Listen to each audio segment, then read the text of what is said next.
Viewers, welcome back healthy morning. हम बात कर रहे हैं फैसल साहब से और वो हमें अपनी अब हम इससे बोलेंगे थेस्पिन फाउंडेशन जो है, सिर्फ फाउंडेशन आपने बताया, तो फाउंडेशन में तो सिर्फ एक चीज़ नहीं होती होगी, I am sure. What else do you do in that? Foundation में जितना भी चैरिटी वर्क हो है वो होता है बेसिकली। Okay. तो फाउंडेशन में तो इस तरह है कि we develop a first school for the kindergarten students यहाँ पे Akhtar colony eight Karachi.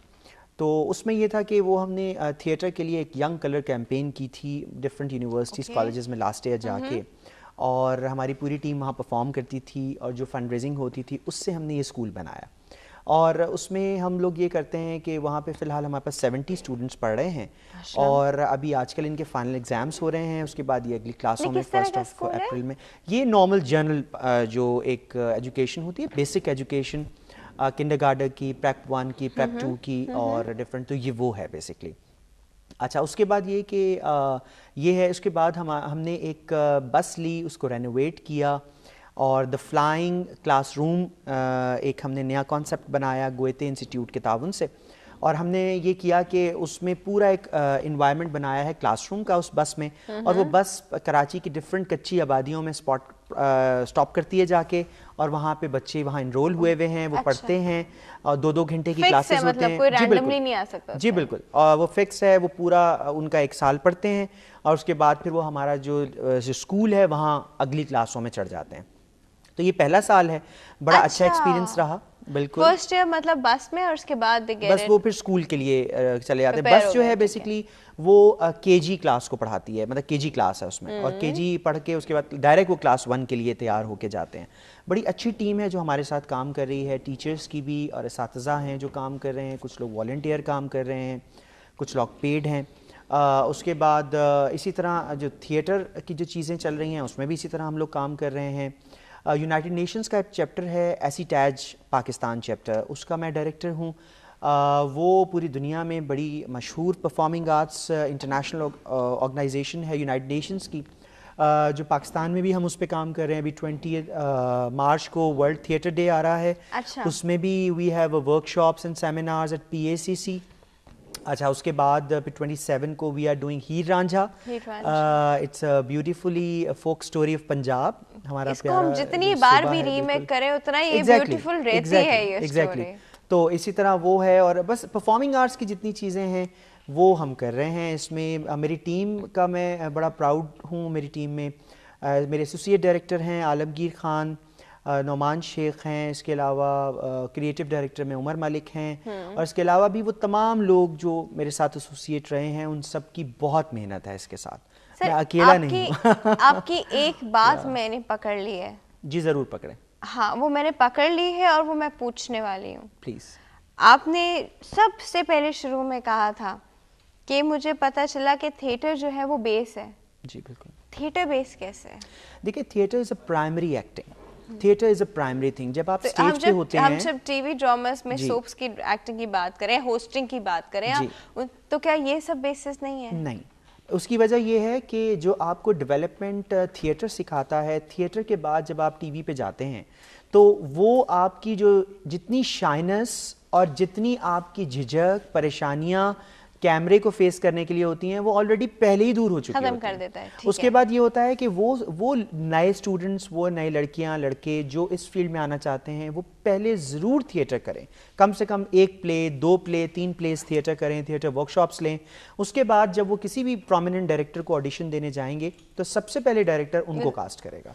Difference polish हुआ लगेगा। एग्जैक्टली, वो जब जिस तरह बात की जाती है, आप एक लेमैन को सामने खड़ा करें और एक ऐसे शख्स को खड़ा करें जो थिएटर में थोड़ा ट्रेंड है, आप देखिएगा उसमें ज़मीन आसमान का फ़र्क नज़र आएगा। उसकी सोच में, उसकी बातचीत में, उसकी वॉइस में, उसकी फेस एक्सप्रेशंस में, उसके वर्ड्स में, the words that the person is using, इससे भी पता चलेगा कि वो कितने रिफाइंड है या कितने वो लेमनिश है, वो सब नजर आ जाता है। एग्जैक्टली। सो मेरे पास खैर इतना टाइम नहीं होता, लेकिन we recently made a Thespians acting school.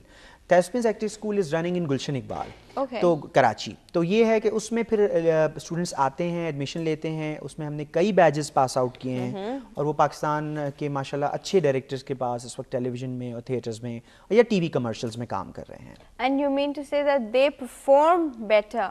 Exactly, much better, it's much not better. just the audition performance, it's the rest of the performance as well. Exactly. जब वो ये कहते हैं कि हम थिएटर से आए हैं, तो वो जितने भी प्रोमिनेंट डायरेक्टर्स हैं वो कहते हैं भाई आप तो पहले साइड पर आ जाएं, आप They थिएटर know से their आए। work. एग्जैक्टली They फिर know their work, वो हाँ। जो उससे बड़ा कॉम्प्लेक्स रोल कराने की कोशिश करते हैं ऑडिशन में, और वो बच्चा या बच्ची बड़े आराम से कर जाते हैं, बहुत आराम से कर जाते हैं, और फिर जाहिर है उसी वक्त पता चल जाता है कि ये मेरिट पर आए हैं और वाकई इन्होंने कहीं थिएटर किया है।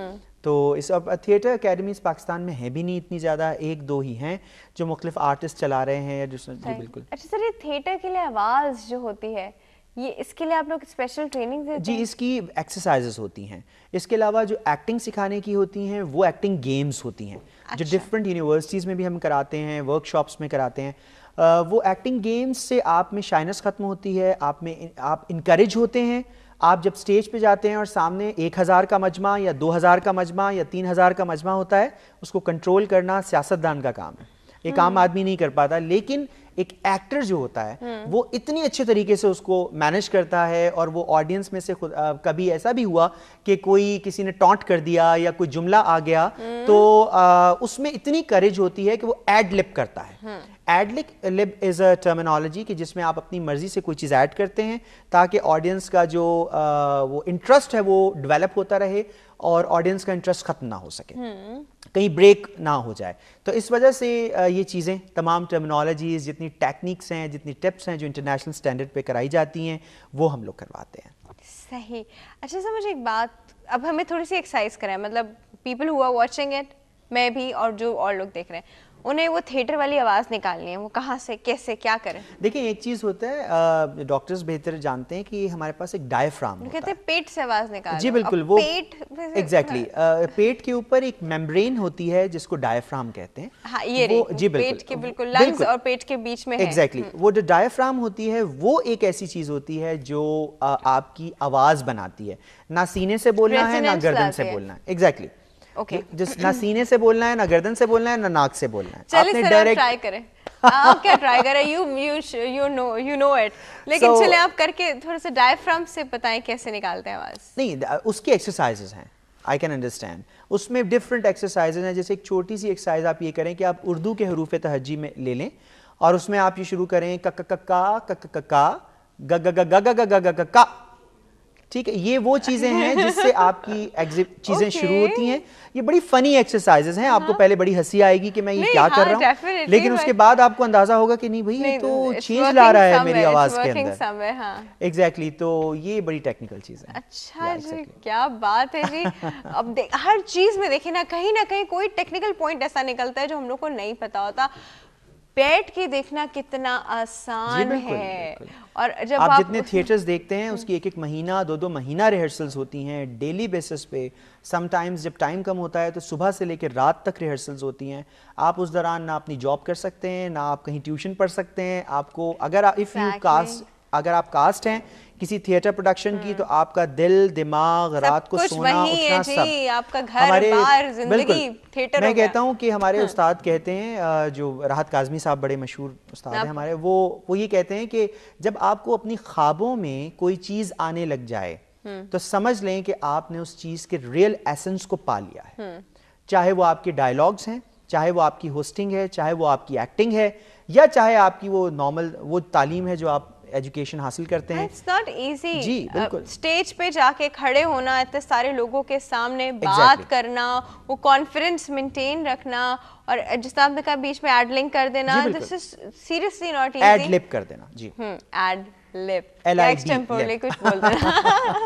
एड लिप कर देना, ये बड़ी टर्मिनोलॉजीज हैं जो हम पढ़ाते रहते हैं। देखिए मैं भी घूम गई, इसी घूमी भी। ये बड़ी छोटी छोटी चीजें हैं, बड़ी छोटी छोटी चीजें हैं जिनको हम अक्सर इग्नोर करते हैं अपने डेली लाइफ में, लेकिन ये वो चीजें हैं जो आप अगर पॉलिश कर लें तो आप आम लोगों से थोड़ा सा बरतर हो जाएंगे।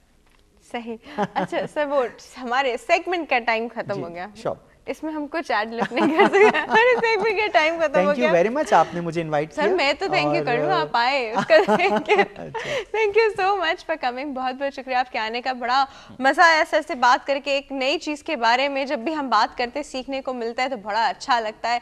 और देखिए कितना आर्ट है, कितनी टेक्निकलिटीज हैं इन सब चीज़ों के पीछे। व्यूअर्स यहाँ पे आप हमें ईमेल कर सकते हैं healthymorning@health-tv.tv और फेसबुक पे जो हमारा पेज है www.facebook.com/healthtv.tv इसको जाके ज्वाइन कीजिए और यहाँ पे भी आप हमसे बात कर सकते हैं। Healthy morning with doctor Afiya का पेज आप लोगों के लिए खुला है। आइए बात कीजिए, ओपिनियन दीजिए, सजेशन दीजिए, क्रिटिसाइज कीजिए, जो करना है कीजिए। आप क्या कर सकते हैं और क्या कर सकते हैं, थिएटर को ज्वाइन कीजिए, सबसे इंपॉर्टेंट चीज़ ये। थिएटर को ज्वाइन कीजिए। अच्छा जी, वैसे यहाँ पे हेल्थ टीवी भी देखते रहिए ताकि आपकी अपनी सेहत का ख्याल रख सकें और कल हम फिर हाजिर होंगे, तो बहुत ज़्यादा ख्याल रखिएगा। अल्लाह हाफिज़।